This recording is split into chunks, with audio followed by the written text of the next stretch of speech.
미국에서 일을 하고 싶다는 목표를 세운 이후에 종합적으로 정보들을 모으고 많은 분들께 조언을 구한 결과 미국에서 취업을 하는 방법은 이렇게 5가지로 정리할 수 있었습니다. 검사원은 곰대표. 안녕하세요. 곰사원은 곰대표의 핑고입니다. 최근에 제가 지난 5년간 다닌 대기업을 퇴사했고 미국에 가게 되었다는 소식을 전해드렸는데요. 그 영상에서 정말 많은 분들이 제가 왜 그리고 어떻게 미국을 가게 되었는지를 궁금해 하시더라고요. 몇 주 전에 제가 졸업한 모교에서 글로벌 시장에 관심이 많은 후배들을 대상으로 제가 왜 그리고 어떤 방식으로 미국을 가게 되었는지 강연 형식으로 나눌 수가 있었는데요. 오늘은 그 강연에서 했던 이야기를 재구성해서 공유 드리려고 합니다. 우선 결론부터 말씀드리자면 저는 미국 취업이 아닌 미국 유학을 가게 되었습니다. 내년 1월부터 미국의 컴퓨터공학과 석사 과정을 밟을 예정입니다. 그동안 제가 영상들에서 미국 취업에 성공했다는 표현 대신 미국으로 갈 수 있는 기회가 생겼다고 말씀드린 건 아직 제가 취업을 한 상태는 아니기 때문입니다. 혹시 유학이라는 선택지를 고려하지 않는 분들을 위해서 먼저 말씀드리고 영상 시작하면 좋을 것 같아요. 이미 한국에서 특수대학원까지 졸업했는데 왜 미국에서 박사도 아닌 석사 과정을 가는지를 궁금해 하시는 분들이 많을 것 같아요. 이 부분에 대한 이야기를 천천히 한번 다뤄보도록 하겠습니다.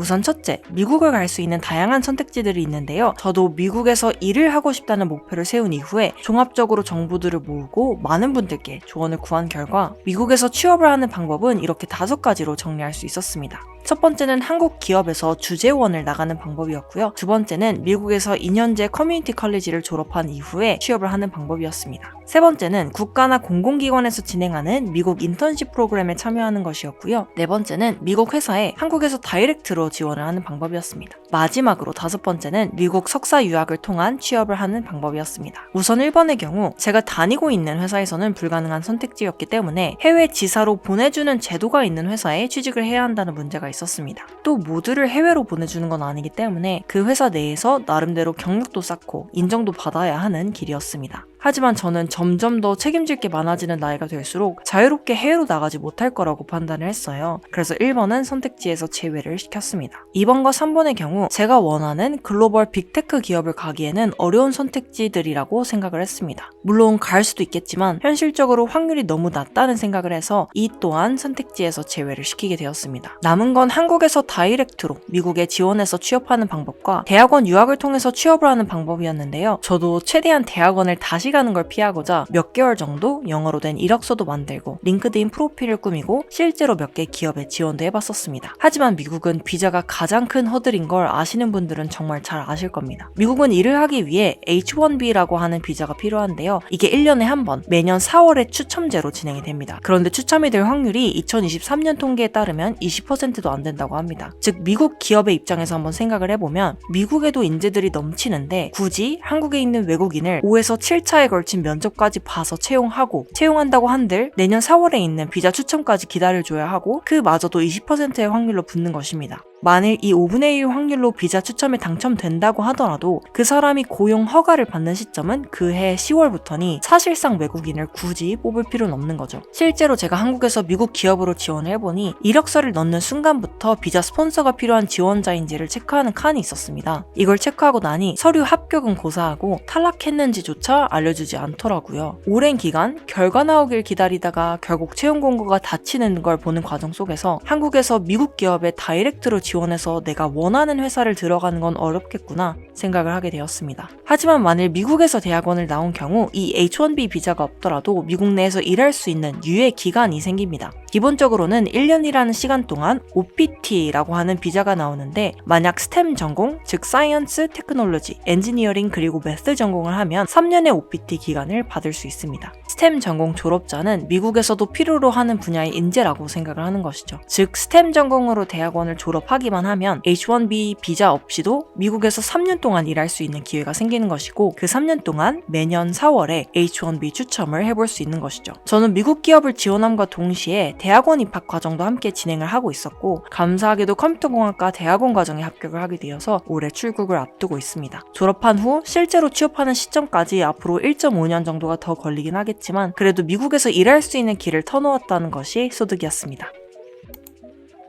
저는 이미 한국에서 데이터 관련 전공으로 석사를 졸업했고 왜 굳이 박사가 아닌 석사로 2번 가는지가 궁금하실 텐데요. 제가 특수대학원을 다니면서 논문을 써봤는데 그 과정에서 저는 연구보다는 산업에서 바로바로 돈으로 성과가 나는 걸 즐거워하는 사람이라는 걸 느꼈습니다. 현재 저의 목표는 연구자의 길이 아닌 미국에서의 취업이고 이걸 위해 아직까진 생각이 없는 박사과정을 하면서 5년 이상을 투자하는 것이 제가 원하는 길은 아니더라고요. 그래서 과감하게 박사과정은 선택지에서 제외를 했고 석사 과정 또한 논문 트랙이 선택인 트랙들로만 지원을 했습니다. 저의 목표는 어디까지나 빠른 졸업 후 취업이기 때문입니다. 이 과정에서 저는 혹시 미국 취업에 관심이 있으실 분들은 한국에서의 대학원 과정을 조금 더 고민해보시면 좋을 것 같다고 생각을 했습니다. 저처럼 2번 석사 과정을 하고 싶진 않으실 테니 만일 미국에서 일하고 싶다는 생각이 있으시다면 대학원을 통한 과정이 가장 일반적이고 쉬운 방법이니 대학원의 기회를 조금 아껴두셨다가 쓰시면 좋을 것 같다는 의견을 드립니다.